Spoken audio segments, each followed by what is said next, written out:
Aries, what is up, Buttercup? Welcome to your general timeless reading. Take what resonates, leave the rest, don't force it to fit. And let's get into it. Interesting. Okay. Let's use a lot of change going on for you, Aries. Yeah, let's Tarot of Dreams. Kept forgetting the name of it. I feel like there's, okay, they keep bringing up astrology for you, like transits. You are the North Node right now. I don't believe Chiron is in your sign anymore. But Aries, let's see what's going on for you. I heard time to stop. And they immediately bring me to my breath, which to me is indicative of slowing down.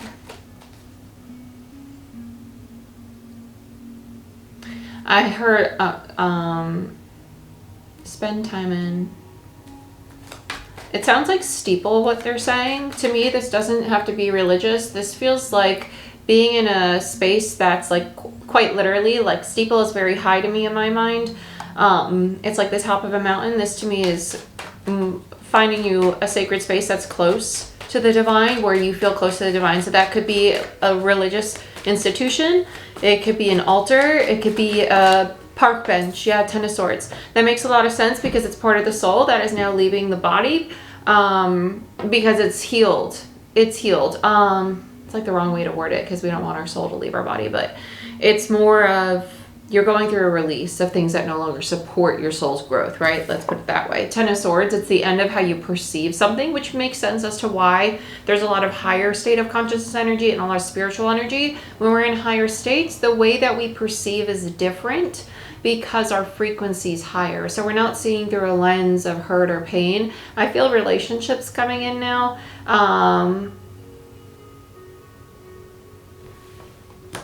Let's dive into that. I guess that's the only card we need for that one. Let's get into it.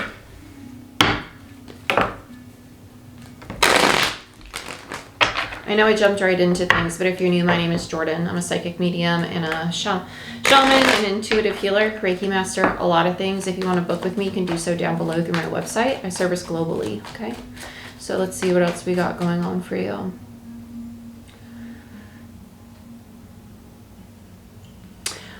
They keep saying home and heart, home and heart. It's really interesting. You're getting a lot of sword energy and a lot of gem. Yeah, there's a Page of Swords. The Eight of Swords and the Page of Swords.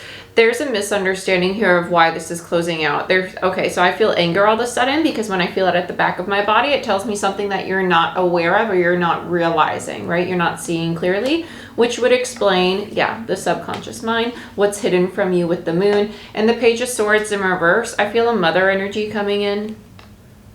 Okay, so this is a wound of rejection that you received from the mother or the maternal parent or the one who is more feminine, okay? And it's played out in your relationships. This relationship that's ending, whether it be romantic or platonic, business partnership, doesn't matter. It's not rejection. It's actually moving you in the direction of the new self. You attracted this kind of dynamic due to this wound. You're in the midst of healing it. Your money's about to improve. Yeah, the drama's about to leave. Yep, death, beautiful. Five of Wands and death, Eight of Pentacles. There comes the hard work and diligence and the financial freedom. And there's the Queen of Pentacles on the bottom of the deck, which speaks to creating your own sense of stability.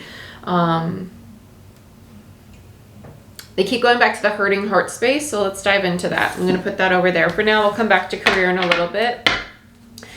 The reason I say that is because whatever you need to heal is going to support the change in your career. And until we uncover that, the career change isn't going to really show up. Okay, so here's the Page of Swords. You went from a Page of Swords in reverse. And as you go into the heart healing, you have the Page of Swords upright. Pages are students. So you're learning, right, being the student, on how you perceive, communicate, and filter the reality around you. So for instance, let's just pick the most common thing, having a codependent lens or a victim mentality lens or the woe's me lens, right? You're shifting that, right? It doesn't have to be that exact lens, but it's just an example of getting out of the way of seeing things, and instead of seeing them as challenges, saying, okay, here's an opportunity for me to kind of learn and grow, become wiser and stronger, right?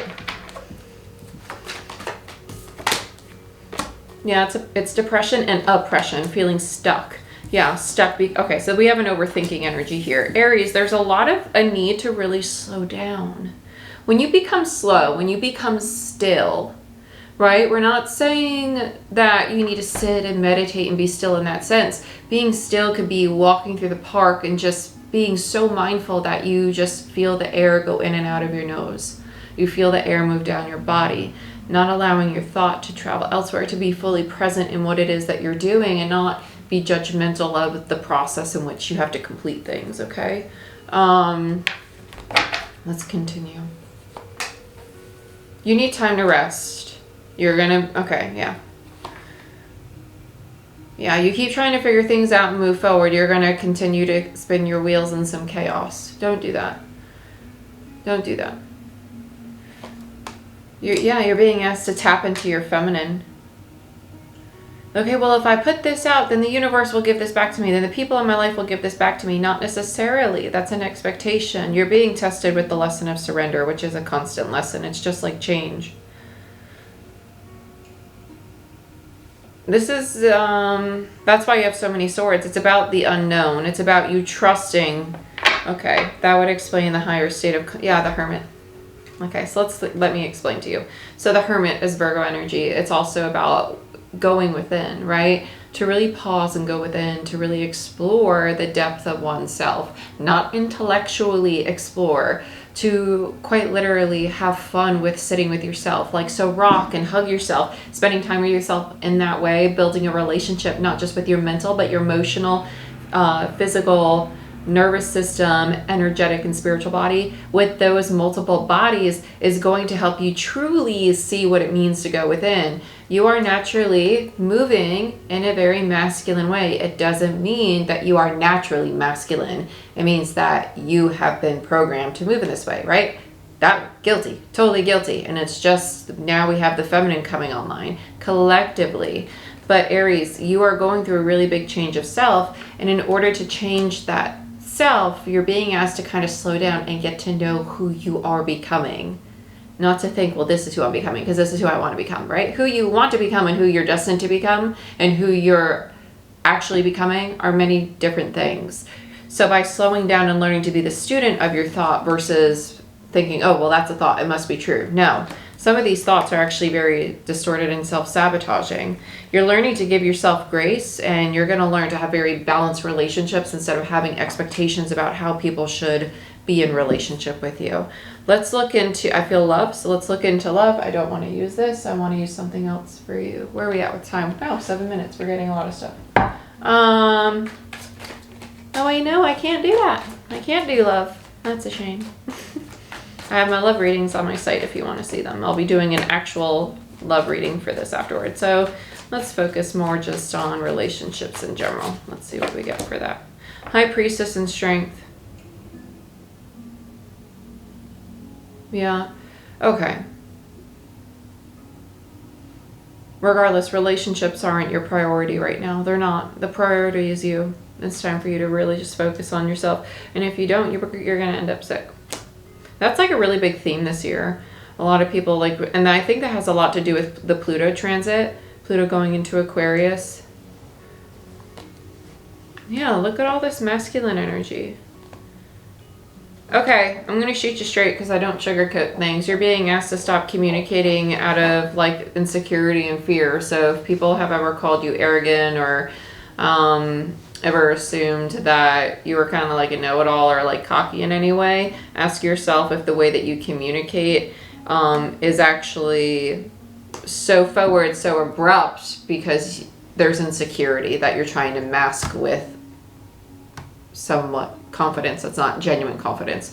Okay, that's what this is with the Knight of Swords and the King of Wands. This is someone who's like, no, I'm freaking awesome, and like, you're less than me kind of energy. There's a part of you that knows you might have a tendency to lean toward that when you feel like you're being challenged. That's what you're healing. That's going to lead you towards very healthy partnership.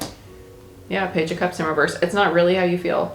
It's not, you don't know how you feel, and so it's just a habitual. Doesn't mean it's an excuse, but now it's in your awareness, so go do something about it. Ten of Wands, look at that. 10 of Wands, 10 of Swords. I really like that because that tells me you're going through a very big transformation. Wands and Swords rule the energetic and spiritual world as well as the mental and the way that we perceive our reality. And so That's what I mean by your frequency is changing, right? So you're energetically shifting, and that's why your lens is shifting, which is Wands and Swords. Yeah, not a lot about romance here. A lot of Wands, Swords, Pentacles. Work's going to be something that it's not your focus either. It's not relationships with other, and it's not your work. By becoming this new self, you will have that happiness, and then in turn your work will improve, and after that you will have the romance. Ten of Swords. You're still in the midst of this Ten of Swords. You're still in the midst of it ending. Just give it some time. It was your first card, and it's the one that's right underneath your overall energy. So as soon as you actually let it go and really learn to love yourself, you're going to be spinning your wheels for a little bit, my dear. Let's get some advice for you, other than focus on yourself. You really need to. The other people, the bickering, the fighting, things going on around you, it's just distraction. Just let it go. It's just distraction. Let it go. I'm really drawn to the Six of Pentacles. I want to see what's going on here. Yeah, we got the Crown. Oh my God, you got all this higher consciousness energy. Closed door, it's time to move on. Spider, balance your manifestation. The Crown chakra, strengthen your spiritual practice, connect to source. I feel like being outside would be really beneficial to you. Hey, cold therapy is very good for your circulatory system. Check it out. I don't want to hear any complaints in the comments. Oh, it's too cold. Go do it, right? After checking with your licensed health professional, of course.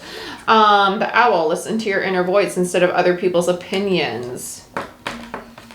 You need time away from other people. So let's just, I'll give you a little how this works. When we're going through energetic shifts, when our frequency is raising, whether you want to use that kind of label or you just want to say, oh, my life's improving, I'm learning to be more positive, they're the same thing, it's just described differently. You're both raising your frequency, right? Having a more positive mindset, perspective, and emotional response energetically creates a higher frequency, okay? So when we start to shift our frequency, the things that used to resonate with us at our old frequency, like family, friends, romantic partners, job, our income, which is a reflection of our self-worth, just saying, that also starts to shift. And so this is a really good time for you to bring your energy into yourself, or to be very selective about where you share that energy, where you share that time, where you share your thoughts and your emotions, and be very mindful of what you are filling your mind with, because that will translate into your energy, right? I say to my students all the time, when we're talking about the energetic bodies and all of it, think of cute puppies, right? It makes you smile, right? Physical response. Emotionally, you become happy. Your nervous system becomes lighter. It's more relaxed because it's not being triggered into fight or flight, unless you've been attacked by a dog, then I'm sorry. So there's the trickle. And then in turn, your energetic body starts to shift as well. And then your spiritual body, your bliss body starts to raise to a higher frequency. There is a domino effect from your thought, which is why being a master of your mind instead of a victim of it is going to be very beneficial for you, your health, and your journey overall. So listen to your intuition, not your ego or other people's opinions. Really start to be intentional. Balance your manifestation means being very intentional with how you live, with how you move through the day, and the kind of thoughts that you have, okay? Because you're at the end of a chapter. So don't hold on to things or people or even like old clothes, like just items. They all take up space and energy. If they don't resonate with you anymore, donate them. Just set the intention that it's going to somebody who most needs it at this point in their life, right? That's it. Aries, that's what I have for you. If you want to check out your love reading, check out my website. I have your bi-weekly love readings posted there. You could purchase them, you can rent them, you could subscribe and get access to all 12 of them, and you could also find my personal bookings on my site as well. But I will see you next time. Later, Gator.